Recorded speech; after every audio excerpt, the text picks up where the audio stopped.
Today I'm going to show you how to instantly improve your chord progressions. I want to do a quick video about voice leading and how you can easily accomplish this in your DAW using your piano roll. So what is voice leading? So right here, Google says voice leading is the linear progression of individual melodic lines and their interaction with one another to create harmonies, typically in accordance with the principles of common practice, harmony, and counterpoint. So what does that mean? So the chord tones or individual notes have a nice linear transition into the next chord, creating these nice linear melodic lines while also harmonizing within the chord. So I want to show you a really practical way to start using this concept immediately.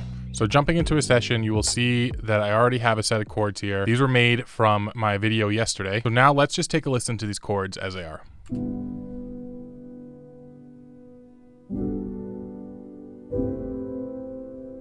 All right, so next what I'm going to do is I'm going to highlight all these. And I'm gonna hit Control C, and then I'm gonna go Shift up arrow to bring up the chord progression a whole octave. Then I'm gonna hit Control V, and I'm gonna do it again. I'm just gonna hit Control A to select all of them, Control C to copy, then I'm gonna go Shift down, Control V. So what I have essentially done is I've taken all those chord tones, all those notes of the individual chords, and I've filled up the entire piano roll with those notes. So next what I'll do is I'll just highlight them, and then I'll hit 0, and that's gonna deactivate all the notes. So now what you can do is you can click on the notes you want to use in your chord, and I'll just go and start off by just doing random notes.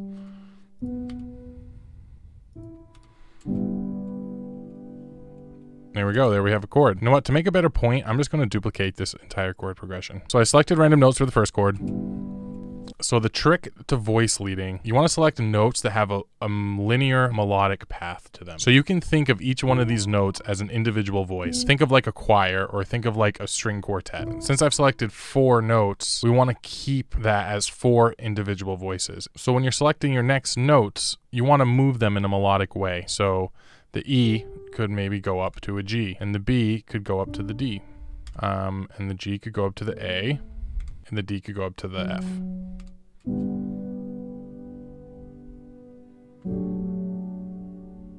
And the next one, you can do something different. So maybe the G goes down to the E, and maybe the A goes up to the B, and maybe the F goes down to the E. But notice I already have an E here. Maybe this stays the same or goes up 1. And maybe the D can stay a D.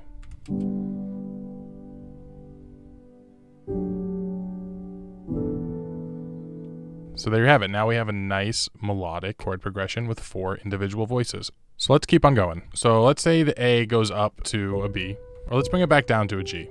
Let's say the D goes up to an E. Let's say the B stays the same. And let's say the E goes down to the D. And there's no specific method to this. I'm just picking and choosing. I'm trying to give it variance and make it interesting. And a lot of the times I just experiment until I find something I like.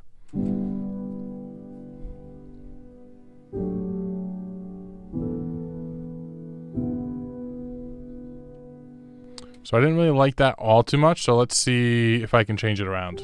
Let's try to bring that back up to the B. And let's make this a G here. And let's make this B go up to D. And let's see how that sounds.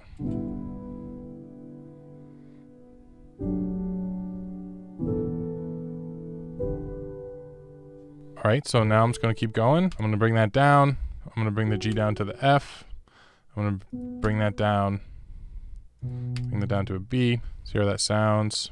I'm going to conclude it. Let's just try A. Let's put the G down there. Let's put the G here. Let's put the D here. I'm not going to pick G there. I'm going to pick the C here.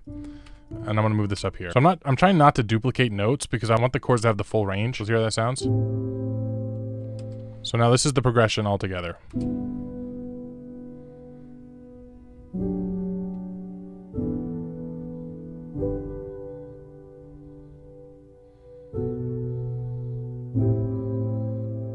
See, I don't know about you, but I think that sounds pretty awesome.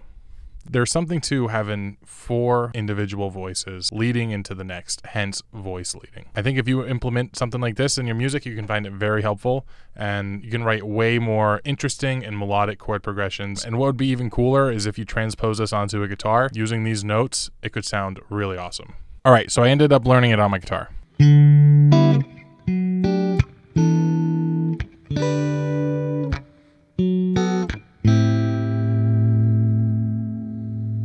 So that took me a little bit to practice to get those fingerings right. But can you see how you can get a nice, unique, and interesting sound that you would have never otherwise been able to do? If you're stuck and you want to get the juices flowing quick, I highly recommend you trying this.